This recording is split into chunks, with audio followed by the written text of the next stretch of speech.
Telephone tapping కేసులో arrest అయినటువంటి ప్రణీత్ కుమార్ అనేటువంటి డిఎస్పీ దుబ్బాక ఉప ఎన్నిక సందర్భంగా అక్కడ ప్రతిపక్ష నాయకుల టెలిఫోన్లు ట్యాపింగ్ చేసినాం. హుజూరాబాద్ ఎన్నికల్లో కూడా సేమ్ చేసినాం.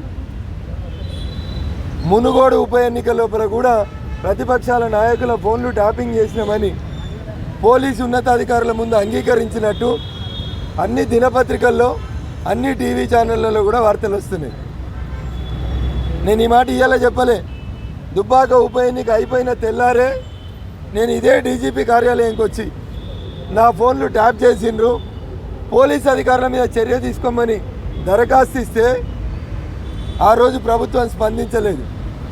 రఘునందన్ రావు ప్రతిపక్ష ఎమ్మెల్యే కాబట్టి తప్పుడు ఆరోపణలు చేస్తుండు అని చెప్పిండ్రు.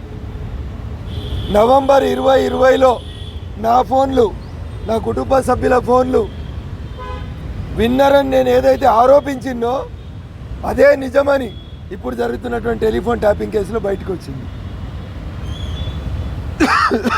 కాబట్టి నేను మీ ద్వారా రాష్ట్ర ముఖ్యమంత్రి గారికి, తెలంగాణ హైకోర్టు చీఫ్ జస్టిస్ గారిని 2 విషయాలు డిమాండ్ చేస్తూ ఉన్నా. ఒకటి, అప్పటి ముఖ్యమంత్రి చంద్రశేఖరరావు ప్రమేయం లేకుండా ఏ పోలీసోడు కూడా టెలిఫోన్ ట్యాపింగ్ చేయడు. అప్పుడు దుబ్బాక ఉప ఎన్నికల్లో మా దుబ్బాకకి ఇన్ఛార్జిగా పనిచేసింది ఎవరంటే హరీష్ రావు అనేటువంటి మంత్రి. సో ఈ కేసులో మొదటి ముద్దాయి ఎవరు కావాలంటే చంద్రశేఖరరావు మొదటి ముద్దాయి, హరీష్ రావు రెండో ముద్దాయి, మూడో ముద్దాయి అప్పటి మా జిల్లా కలెక్టర్ వెంకట్రామరెడ్డిని మూడో ముద్దాయిగా చేర్చమని ఈరోజు రాష్ట్ర డీజీపీ గారికి దరఖాస్తు ఇచ్చినాం. రిసీవ్డ్ కాపీ తీసుకున్నాం. కనీసం ఈ రోజన్నా ఒక నిష్పక్షపాతమైనటువంటి విచారణ జరిపించమని మేము పోలీసు ఉన్నతాధికారులకు అప్పీల్ చేస్తున్నాం. ఎందుకు నిష్పక్షపాతమైనటువంటి మాట ఎందుకు మాట్లాడుతున్నా అంటే, నా కేసు అయితే ఒకటి, నీ కేసు అయితే ఒకటి అని చూడకూరి. 2020 నవంబర్లోనే మీకు అందరికి గుర్తుండాలి, బేగంపేటలో ₹1 కోటి పట్టుకొని ఓ కారుని సీజ్ చేసి దాంట్లో రఘునందన్ రావుని, ఇప్పుడు గౌరవ చెన్నూరు ఎమ్మెల్యే వివేక్ వెంకటస్వామి గారిని కూడా ముద్దాయిం చేసిరు. ఆ రోజు నుంచి ఈ రోజు దాకా ఇన్వెస్టిగేషన్ ఒక్క అడుగు ముందుకోలేదు, అట్లే ఉంది ఎఫ్ఐఆర్ చేసి. ఇలా నేను వివేక్ వెంకటస్వామి గారిని, కాంగ్రెస్ పార్టీ అధికార ఎమ్మెల్యేని, గౌరవనీయులు మునుగోడు ఎన్నికల్లో ఫోన్ ట్యాపింగ్ తోటి ఓడిపోయి ఎక్కడికక్కడ పైసలు పట్టుబడ్డ కోమటిరెడ్డి రాజగోపాల్ రెడ్డి గారిని, ఆ ఇద్దరిని కూడా నేను అప్పీల్ చేస్తూ ఉన్నా. అన్నయ్యలో మేము ప్రతిపక్షం కావచ్చు, మీరు చర్య తీసుకునేటువంటి పార్టీలో ఉన్నారు, అధికారంలో ఉన్నారు, కాబట్టి మీరు కూడా దయచేసి వచ్చి మాలా కంప్లైంట్లు ఇవ్వండి. Let the case be investigated. Munugode tapping కూడా ఇన్వెస్టిగేషన్ జరగాల్సిందే. ఒక డిఎస్పీనో, ఇద్దరు అడిషనల్ ఎస్పీనో, ఇంకో ఎస్పీనో అరెస్ట్ చేసి కేసు ముగించొద్దని నేను పోలీసు అధికారులకు విజ్ఞప్తి చేస్తూ ఉన్నా.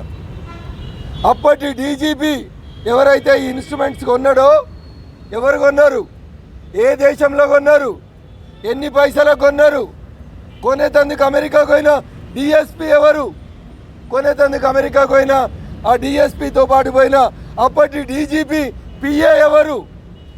ఒక పిఏ అమెరికాకు పోతాడా? ఒక పిఏ డివైస్ కొంటాడా? ఇదా ఈ ప్రభుత్వంలో జరుగుతుంది? 1200 మంది పిల్లగాళ్ళు చచ్చిపోయి తెచ్చుకున్న తెలంగాణలో మా ఆత్మాభిమానాన్ని కాదని తెలంగాణ ఉద్యమకారుల ఫోన్లను ట్యాపింగ్ చేసినటువంటి చంద్రశేఖరరావు, హరీష్ రావు, కేటీఆర్, జోగినిపల్లి సంతోష్ అనే ఈ దుర్మార్గులని వెంటనే ముద్దాయిలుగా చేర్చి రిమాండ్ చేయించాలని చెప్పి నేను రాష్ట్ర డీజీపీ గారిని కోరడం జరిగింది. నాకు నమ్మకం ఉంది తెలంగాణ పోలీసులు మంచిగా పనిచేస్తారని, డీజీపీ గారు కూడా నిష్పక్షపాతంగా విచారణ చేస్తారని నేను నమ్ముతున్నా.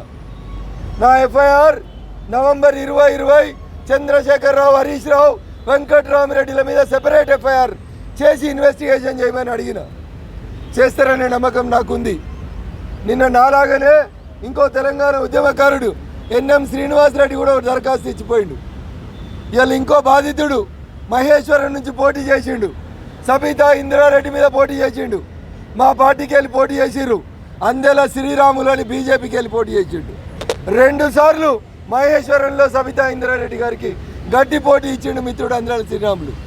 ఇట్లా మా అందరి ఫోన్లు ట్యాప్ చేసిర్రు. కాబట్టి ఒక్కొక్క కేసుకి ఒక్కొక్క ఎఫ్ఐఆర్ ప్రత్యేకంగా కట్టుమని నేను డీజీ గారిని సవినయంగా అప్పీల్ చేసిన. మా మాట మన్నించి సెపరేట్ ఎఫ్ఐఆర్లు కట్టి ముద్దాయిలను అరెస్ట్ చేస్తారని నాకు విశ్వాసం ఉంది.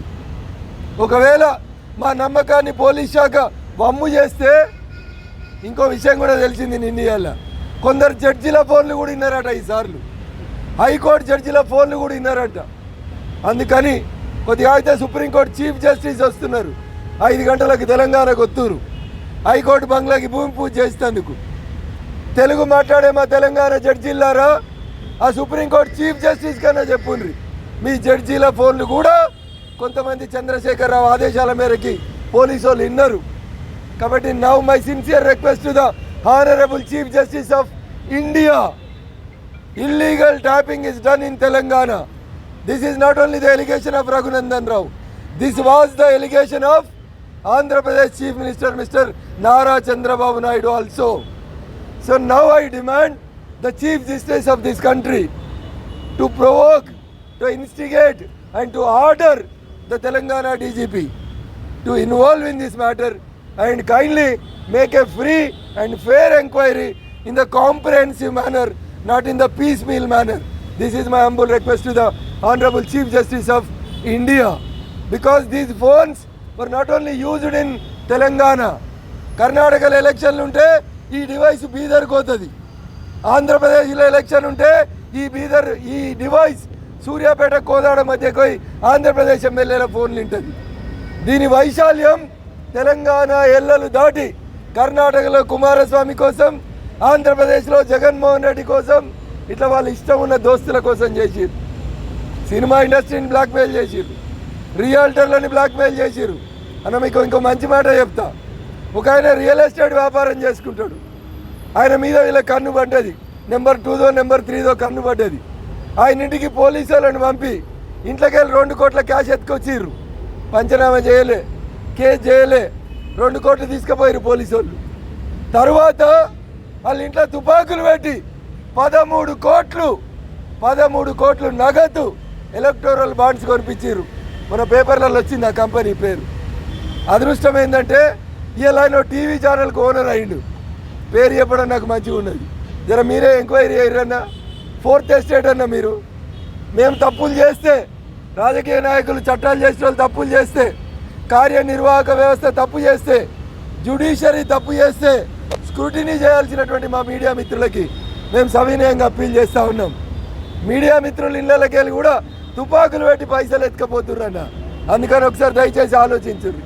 ఆ టీవీ ఛానల్ యజమాని కూడా దయచేసి వెంటనే వచ్చి కంప్లైంట్ ఇవ్వాలనో రేపు కంప్లైంట్ ఇవ్వాలని నేను వారికి కూడా అప్పీల్ చేస్తూ ఉన్నా.